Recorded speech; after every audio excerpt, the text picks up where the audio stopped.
How's it going, guys? David Armenta here. All right, so I don't even want to talk about it, right? So you want to buy in a high demand area. Holy cow, what does that mean?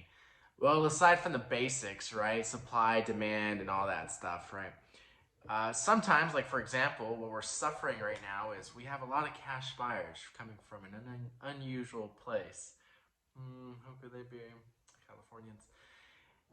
So that affects the market in itself, right? And it's kind of sad too. I really don't want to go off into too many tangents, but you have regular people, locals who've worked here their whole lives, supporting the community, just having fun, living life. It's all dandy.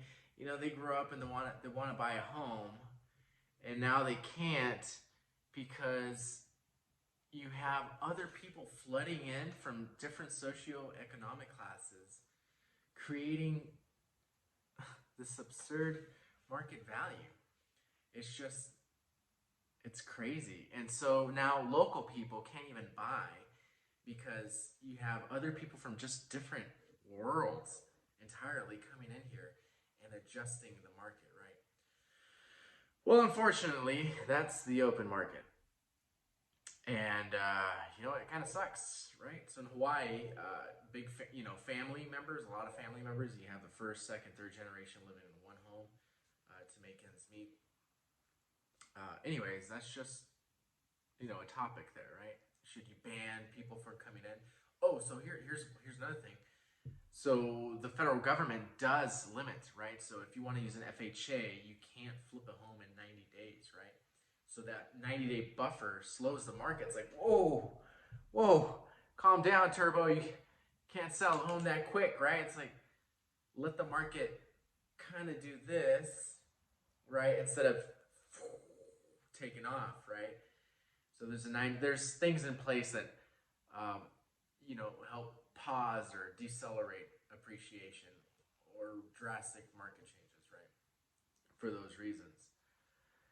One of them being just, decreasing the interest rate. Anyways, what are we talking about here again? High demand markets. Uh, so eventually the cash buyers are going to run out, right? They're going to run out. Sure, okay, let's wait till that happens. Oh, wait a minute, now we have a hedge fund buying out the entire city. Wait, just two, three, four? How many? Oh, man. When are they going to run out of money? So I don't know. A high demand market is usually a good thing. Usually it's because you have, the infrastructure to support the demand, right? So either you have a college town, right? Those are good. There's a military base. Those are good. Oh, there's international corporate headquarters. That's Tucson for you. A Tesla dealership. It's just I wouldn't say so much a trend. If it is a trend, I consider trends being like maybe 3 months, half a year, maybe even 2 years. But a trend that's been continuous for like 5, 6, 7 years, I don't know. I think that's more indicative of something else. Anyways, I wouldn't really advise being cautious going into a high demand area. Rather, I would, if looking at money, right? If you want to be smart with your money, you would probably want to buy something that needs repair, because generally speaking, you won't get full market price for properties that need a little paint, need a little cabinet work, need a little something, right? You would buy that. Essentially, it's good rehab territory, right? Is what I'm saying. So yeah, totally buy in a high demand area. If you have cash, great. Do a quick close. Do a clean offer. There's so many ways that you can benefit in a high demand market. High demand is just it's great. There's volatility. Like I said, going back to that cash offer. Let's say, cash offer, just throw a $500,000 and it'll stick. Yeah, you could do that, but why not offer 350,000 or 400,000 instead of the $500,000, right? And then offer like I don't know, a 2-day close. Hey, you just save yourself like $150,000 just by doing that.